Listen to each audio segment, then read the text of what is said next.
사도신경으로 신앙 고백하시면서 2월 16일 새벽 예배를 하나님께 드리겠습니다.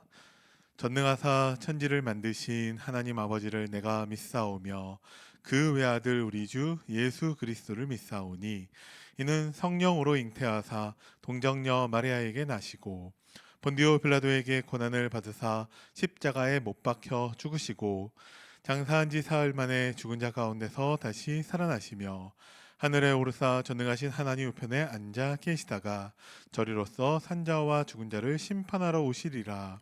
성령을 믿사오며 거룩한 공예와 성도가 서로 교통하는 것과 죄를 사하여 주시는 것과 몸이 다시 사는 것과 영원히 사는 것을 믿사옵나이다.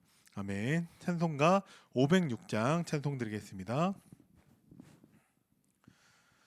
땅끝까지 복음을 주님 분부하신 말 이 생명 다하도록 전하고 전하리.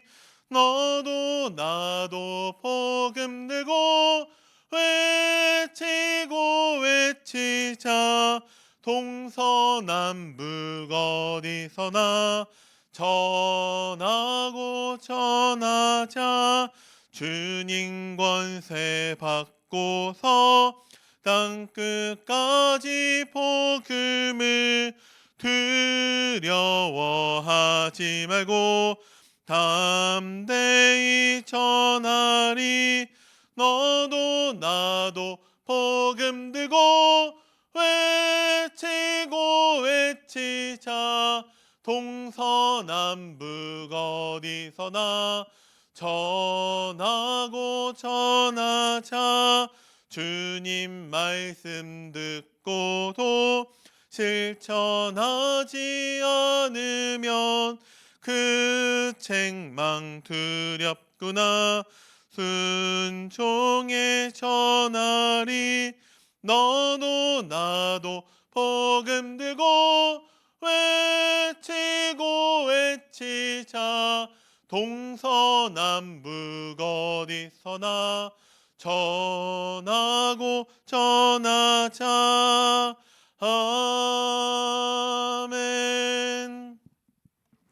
하나님 말씀 보겠습니다. 여호수아서 1장 1절부터 9절까지입니다. 제가 봉독해 드리겠습니다.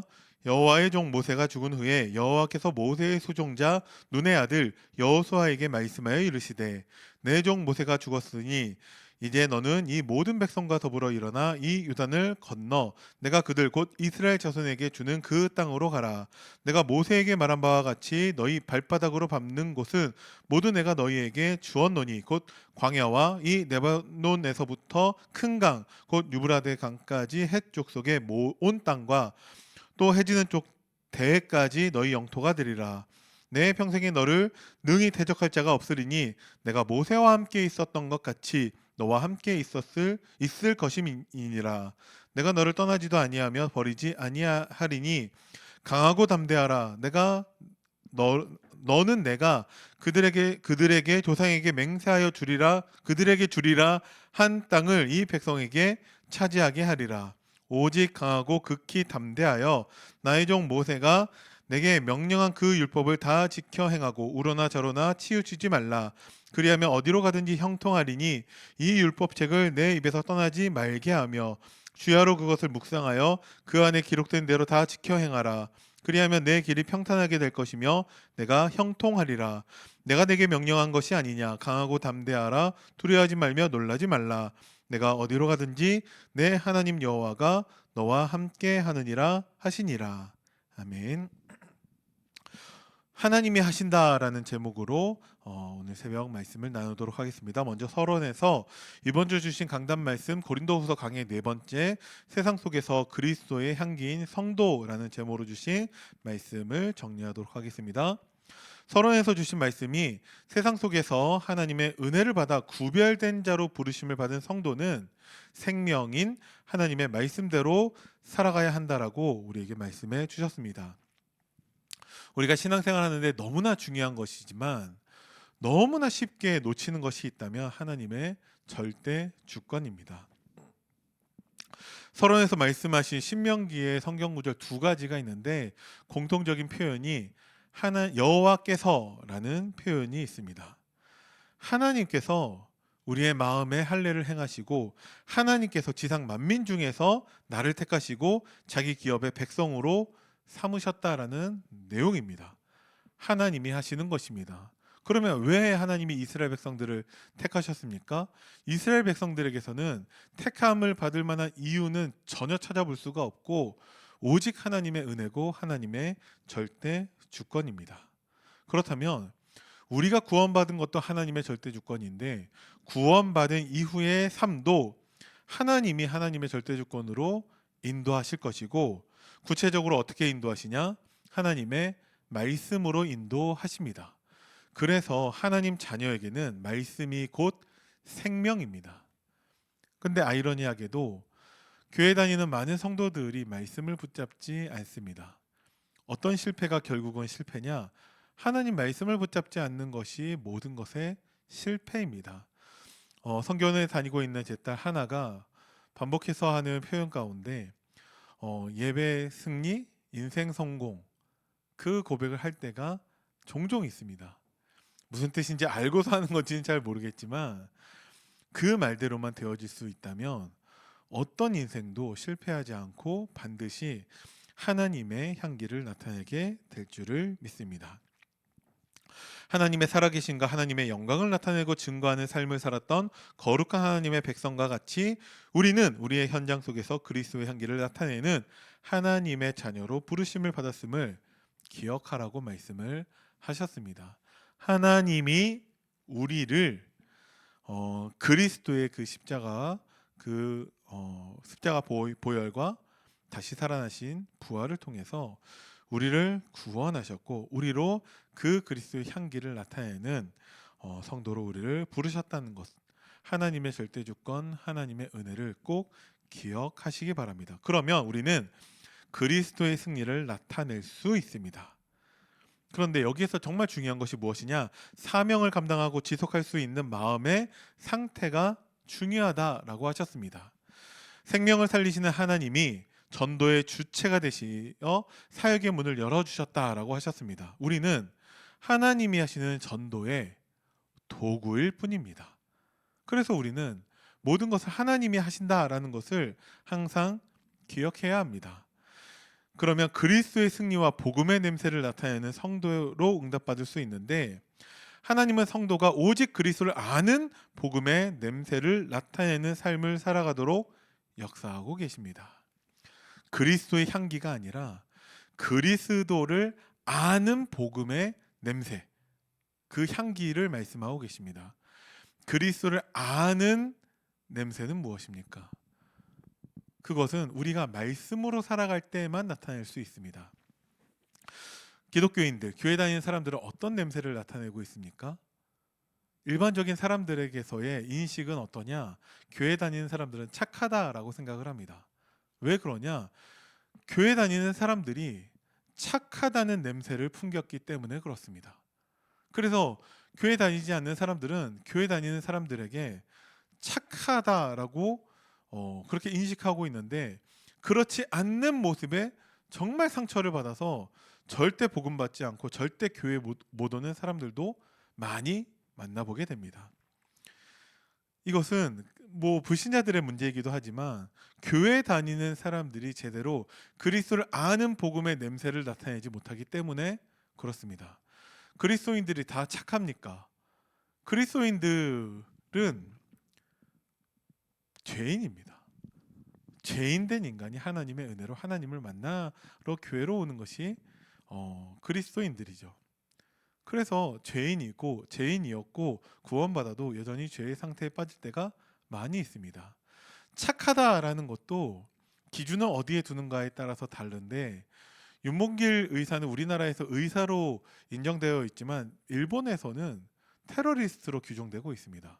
똑같은 사람이 똑같은 행위를 두고서 각 나라가 다르게 해석하고 있다라는 것이죠. 그게 인간의 착하다라는 기준입니다. 그래서 우리는 그리스도를 아는 복음의 냄새를 나타낼 수 있어야 합니다. 우리가 말씀으로 살아가야 한다라는 것이죠. 우리가 하나님의 절대 주권을 인정하고 하나님이 하신다라는 것을 인정하고 나타내는 삶을 살아야 한다라는 것입니다. 그래서 바울은 자신이 그리스도에게 정복당한 포로로서 위대하신 왕의 승리를 나타내기 위한 영광스러운 노예인 것을 자랑했습니다. 하나님이 하신다. 하나님이 하시는 것 가운데 나는 그 위대한 정복자의 노예일 뿐이다 라는 것을 자랑스럽게 고백할 수 있었다라는 것이죠. 하나님이 하시는 것을 아는 자가 고백할 수 있는 내용입니다. 그리고 세상에서 그리스도의 향기를 바라는 성도는 생명과 사망을 드러내는 그리스도의 향기인 그 성도로서 우리는 응답을 받아야 하는데, 예수 그리스도가 향기의 원천이며 우리는 그리스도의 향기를 세상에 퍼뜨리는 통로라고 말씀하셨습니다. 혹시 복음을 거부하는 사람이 있더라도 우리가 막 낙심할 필요가 없는 것이 우리의 실력이 아니라 하나님의 구원 계획이 없거나 아직 하나님의 구원의 시간표가 아니기 때문에 복음을 거부하는 것입니다. 우리는 순전함과 하나님 앞에서 복음만을 전해야 하는데, 이는 이익을 위해서 말씀을 사용하는 행위를 하는 거짓 교사를 경계하고, 우리는 하나님께 받은 순수한 복음만을 성경대로 가르치고 말해야 한다라는 것을 말씀하고 있습니다. 항상 하나님 앞에서의 코람데오의 자세와 그리스도와 연합된 자로서의 복음을 우리는 말해야 합니다. 어떻게 하면 됩니까? 하나님이 원하시는 말씀만을 성령의 역사 속에서 성경대로 계속 증거할 수 있도록 기도하라고 하셨습니다. 이제 명절이 되어서 각 이제 고향으로 돌아가시는 분들, 친척들을 만나는 성도들이 많이 있는데, 가정복음화, 가문복음화를 위해서 우리가 복음을 전해야겠죠. 복음 전하지 마시고 그리스도인으로서 참된 행복을 나타내시면 됩니다. 그러면 문을 여시는 것은 하나님이 하십니다. 우리는 어떤 이익, 우리 가족, 우리 가문 다 복음을 받아야 하는 나의 이익을 구하지 말고 하나님께 전적으로 맡겨드리고 하나님의 시간표를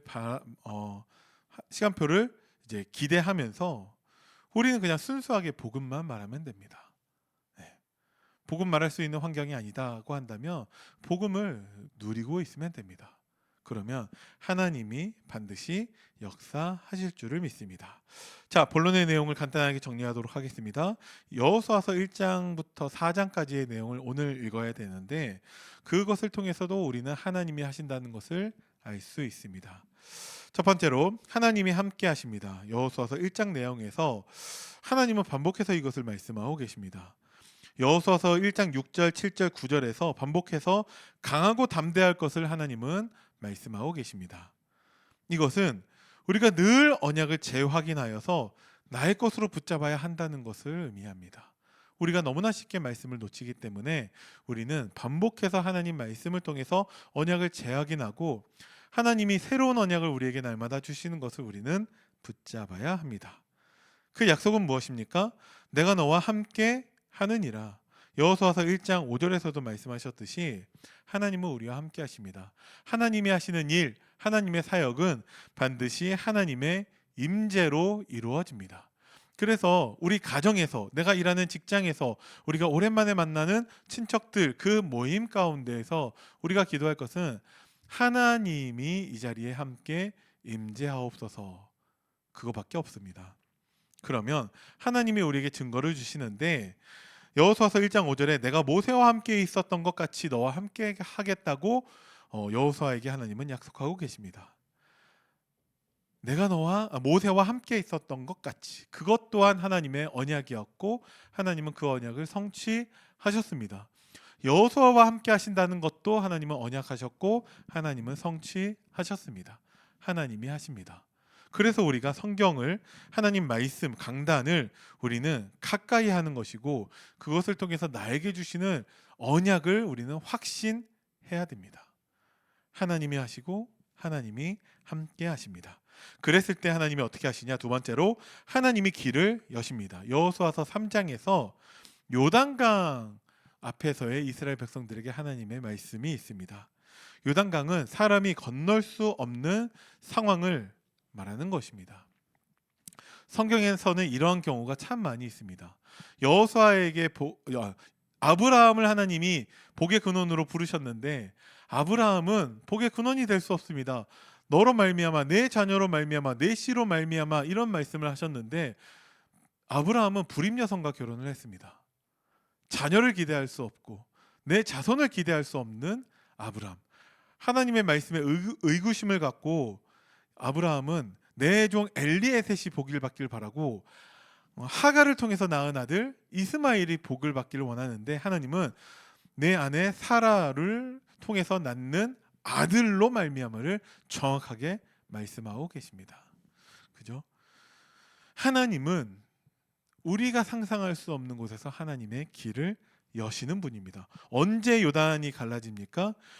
여호수아서 3장 6절, 13절, 15절, 16절에 언약궤를 맨 제사장의 발을 물에 담그는 그 순간 요단강은 갈라지게 됩니다. 이것을 말씀하셨고 그것을 실천할 때 순종할 때 실제로 요단강이 갈라지게 되는 것이죠.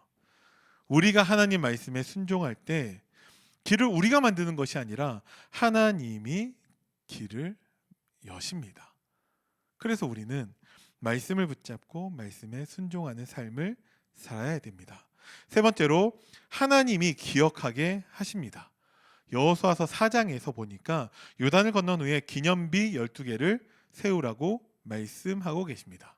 특히나 이것은 후대들에게 표징이 되게 할 것을 말씀하고 계시는데 여호수아서 4장 6절 말씀에 이것이 너희 중에 표징이 되리라. 후일에 너희의 자손들이 물어 이르되 이 돌들은 무슨 뜻이냐 하거든.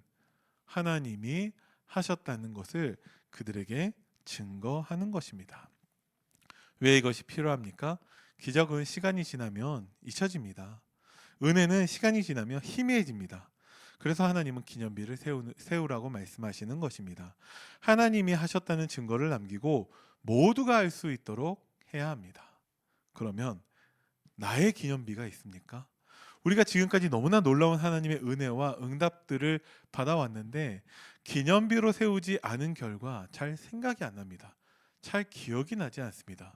저도 너무나 많은 응답들이 있었는데 생각이 나지 않아요. 그래서 기껏 오늘도 분방 공부를 하면서 얘기한 것이 대구에 오기 전에 9개월 동안 제가 백수로 살았던 것들 아무것도 가진 게 없었지만 하나님의 은혜로 대구로 와서 이제 집도 구하고 차도 바꾸고 뭐 그랬던 것들을 오늘도 얘기를 했었는데 그 전에도 더 놀라운 정말 정말 믿어지지 않는 그런 기적들이 너무나 많이 있는데 나의 기념비로 세우지 않아서 잘 기억이 나지 않습니다.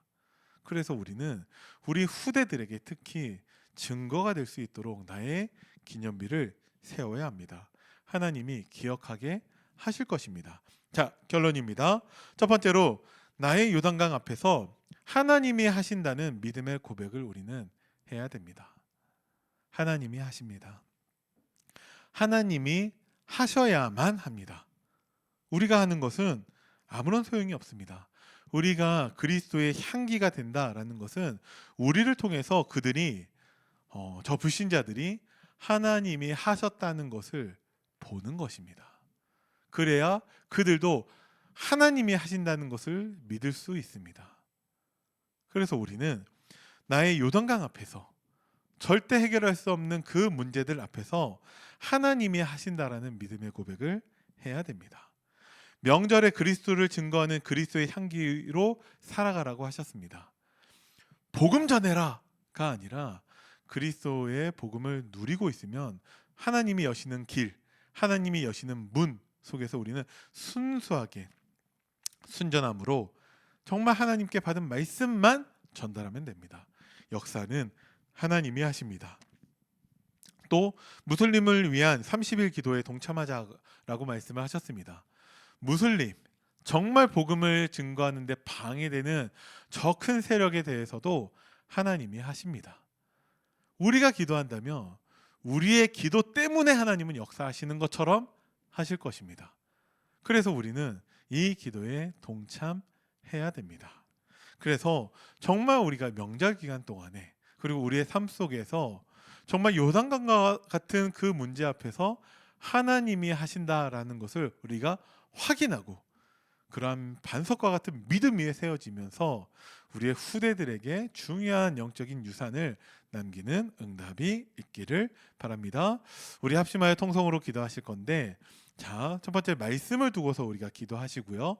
우리에게 주신 강단 말씀, 세상 속에서 그리스도의 향기인 성도라는 제목으로 우리에게 말씀을 주셨고, 오늘 새벽에서는 하나님이 하신다라는 제목으로 말씀을 주셨습니다.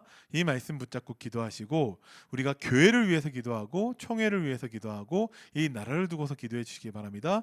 교회를 위해서 기도할 때는 특별히 담임 목사님을 위해서 기도해 주시고 모든 교육자, 중직자, 성도, 후대를 두고서 기도해 주시고 환우들을 위해서 기도해 주시고 우리 그 다민족들과 전 세계에서 복음 증거하시는 선교사님들을 위해서 기도하시고 특별히 30일 동안 라마단 그 기간 동안에 2월 18일부터 시작하는데 30일 동안 무슬림을 위한 기도도 꼭 우리가 동참해 주시기 바랍니다.